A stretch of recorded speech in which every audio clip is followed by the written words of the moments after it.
Okay, so today I am not getting the candle.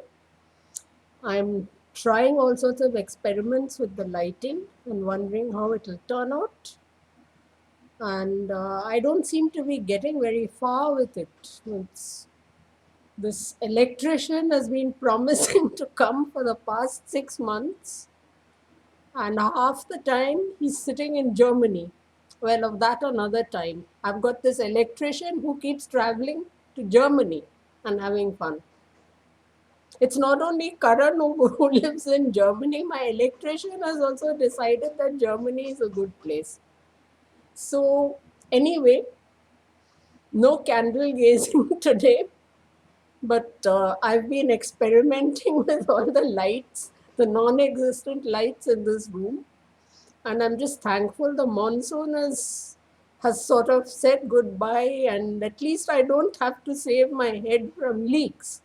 What with Sailesh not, Sailesh being out of action, poor Sailesh being blind, helpless, penniless, and a whole lot of other things. But I'll come to Sailesh later.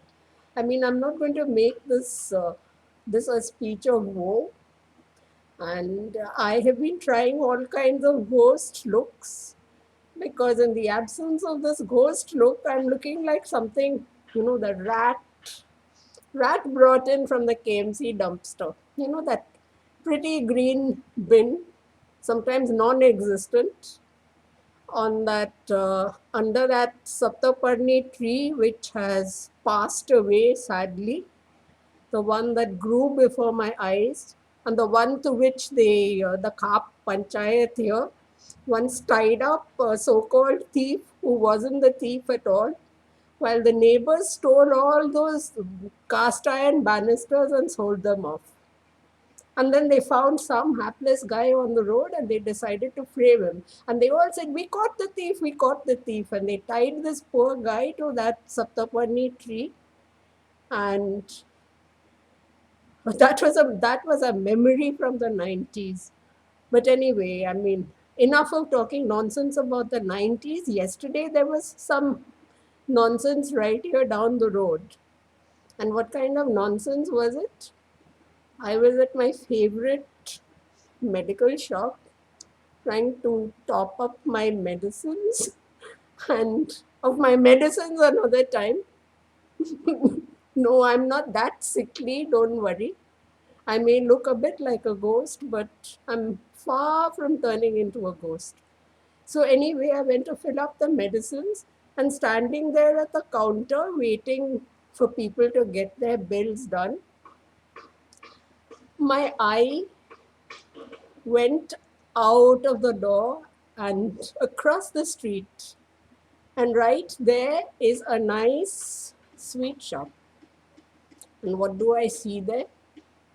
I see the glass case stuffed with lovely hot jalebis. My turn comes. The lady says, "Bill ta ki naam hai hobe?" I turn around and I tell her jalebi. She gives me a look and then she says, "Emrauto." And then I can't hold back my laughter. That lady remembers me. My goodness, she remembers my name. So, like, my name is not Jilipi. And while the bill was getting done, all the while I was staring at the damn thing. Then I finished, got out of the shop, decided this is another name I should adopt, with all these names, Chakra Incognita and what have you. Let's take one more name. Okay. Yesterday I said, "Get thee behind me." I'm not going to stuff myself with those things today. And I briskly trotted off home. Today I felt this itch in my feet to get out a little before lunch. I said, I must go out and stretch my legs and I must go to that temple and see that pretty goddess with the yellow face again. So I went there, had my darshan of the pretty goddess, and guess where my feet took me? Clip clop, clip clop. I crossed the road in the hot sun and landed up, guess where? Right opposite the medical shop.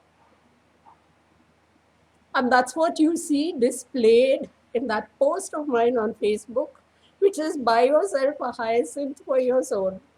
There are two hyacinths in that deity, but before I went to that sweet shop, I decided to do a little penance, turn right, headed for the sabji wala who sits there, because mine has stopped delivery since he's understaffed.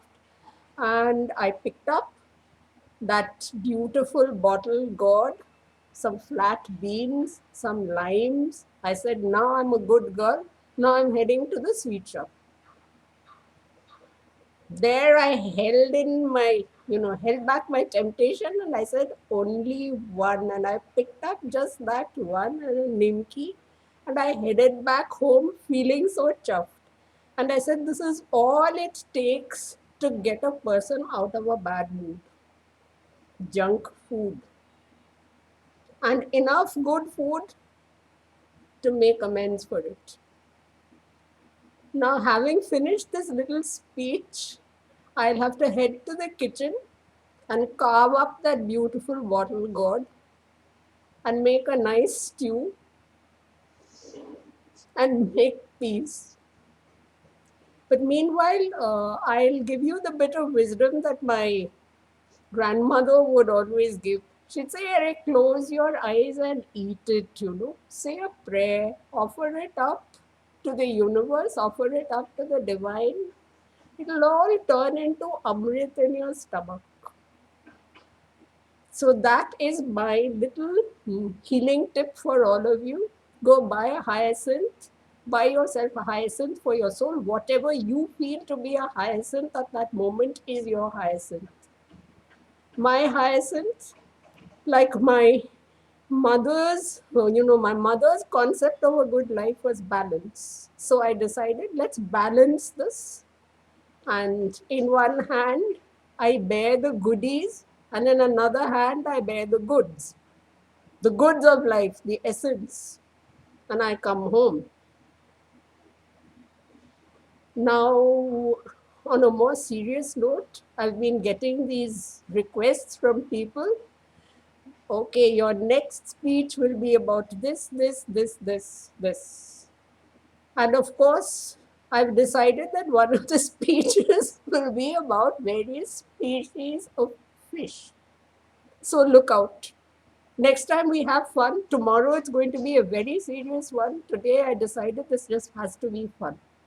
You must have some entertainment after all these dark energies. Best way to dispel dark energies, give yourself a new name. Name yourself after some mishti that you feel like eating.